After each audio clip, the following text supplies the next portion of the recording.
शेतकऱ्यांची कर्जमाफी करण्याचा आमचा संकल्प आहे। कारण शेतकऱ्यांना आम्ही ऑलरेडी मोफत वीज दिलेली आहे, पण शेतकऱ्यांची कर्जमाफी आम्ही करतो आहोत आणि त्यासोबत आम्ही भावांतर योजना आणतो आहोत। म्हणजे हमी भावापेक्षा जर कमी भावामध्ये मार्केटची खरेदी सुरू झाली तर हमी भावाने खरेदी तर करूच, पण ज्या ठिकाणी हमी भावाने खरेदी होणार नाही त्या ठिकाणी भावांतर योजना राबवून जो काही मधला डिफरन्स आहे तो थेट शेतकऱ्याच्या खात्यामध्ये टाकण्याचा निर्णय आम्ही घेतलेला आहे। आणि हे आम्ही मागच्या वर्षी देखील करून दाखवलं।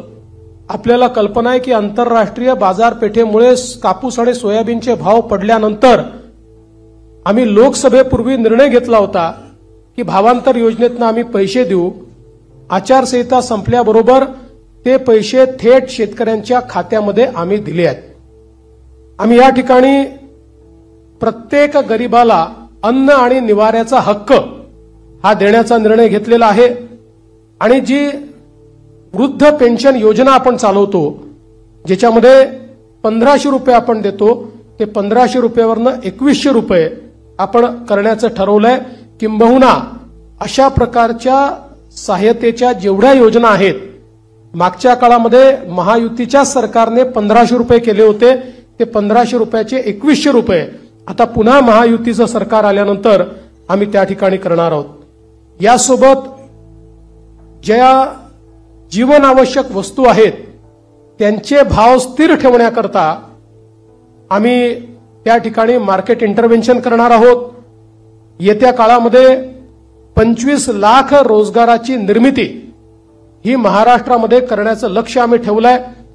आता ज्या गतिशीलतेनं महाराष्ट्रामध्ये औद्योगिकरण होत आहे आणि एफडीआय मध्ये देशाच्या 52% एफडीआय आपल्याकडे आलाय, मला विश्वास आहे की 25 लाख रोजगाराच्या संधी आम्ही तयार करू आणि त्याचसोबत 10 लाख विद्यार्थ्यांना या ठिकाणी विद्यावेतनाच्या माध्यमातून आम्ही त्या ठिकाणी नोकऱ्या करण्याकरता किंवा त्यांना रोजगार देण्याकरता अग्रसर असणार आहोत।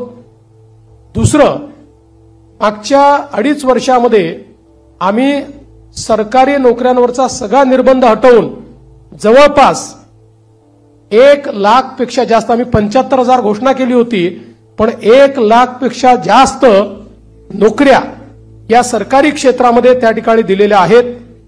आणि यासोबत आमचा प्रयत्न आहे की जो गरीब किंवा मध्यमवर्गीय आहे याला सौर आणि अक्षय ऊर्जेचा वापर करून त्याच्या वीज बिलामध्ये 30% सूट हे आम्ही त्याला देण्याचा प्रयत्न करणार आहोत। महाराष्ट्राला फिनटेक आणि एआय याचा हब म्हणून आम्ही तयार करू। फिनटेक आणि एआय मध्ये सर्वात जास्त पुढच्या काळामध्ये रोजगाराची निर्मिती होणार आहे आणि त्याचं सर्वात मोठं केंद्र हे महाराष्ट्र असेल। आम्ही असं ठरवलंय की शेतकरी या ठिकाणी जे काही खत खरेदी करतात त्याच्यावर जो एसजीएसटी आम्हाला मिळतो तो एसजीएसटी आम्ही शेतकऱ्यांना परत करणार आहोत। त्यासोबत आम्ही शेतकऱ्यांकरता मोठ्या प्रमाणात जी मूल्य साखळी आहे ती मूल्य साखळी तयार करण्याचा आमचा प्रयत्न असणार आहे, जेणेकरून शेतमालाला त्या ठिकाणी मोठ्या प्रमाणात भाव मिळेल। अक्षय अन्न योजना ही गरिबांकरता सुरू करण्याचा आमचा संकल्प आहे। महाराष्ट्रामध्ये कौशल्य जनगणना आम्ही करणार आहोत, स्किल सेन्सस, आणि त्या स्किल सेन्ससच्या आधारावर वेगवेगळ्या सेक्टरमध्ये कुठे इंटरव्हेन्शन करण्याची गरज आहे आणि कशा प्रकारे त्या स्किलचा वापर करण्याची गरज आहे याचा प्रयत्न आम्ही करणार आहोत।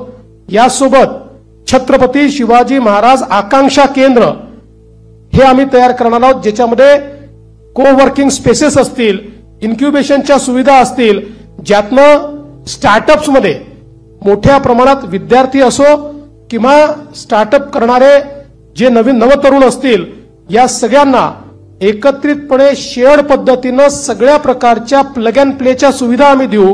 त्यांना इन्व्हेस्टमेंट न करता आपला व्यवसाय हा त्या ठिकाणी सुरू करता येईल। उद्योजकांना देखील नवीन उद्योजक तयार करण्याकरता 15 लाखापर्यंत बिनव्याजी कर्ज हे देण्याचा आमचा प्रयत्न आहे।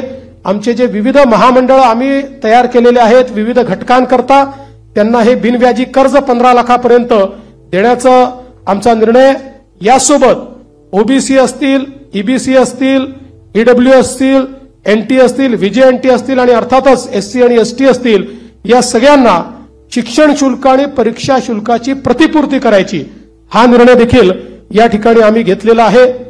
युवांमध्ये मोठ्या प्रमाणात फिटनेस असला पाहिजे, या दृष्टीनं स्वामी विवेकानंद युवा आरोग्य आणि फिटनेस कार्ड हे आम्ही तयार करणार आहोत आणि युवांच्या फिटनेस करता एक मोठी मोहीम हातामध्ये घेऊन क्रीडा क्षेत्रामध्ये आणि फिटनेसच्या क्षेत्रामध्ये मोठ्या प्रमाणात संधी उपलब्ध करून देण्याचा आमचा प्रयत्न आहे. गडकिल्ल्यांच्या विकासाकरता प्राधिकरण हे तयार करण्याचा आमचा मानस आहे. मागच्या काळात काही गडकिल्ल्यांकरता आपण केला, पण सर्व गडकिल्ल्यांचं संवर्धन करणारं एक प्राधिकरण हे या ठिकाणी आम्ही तयार करणार आहोत.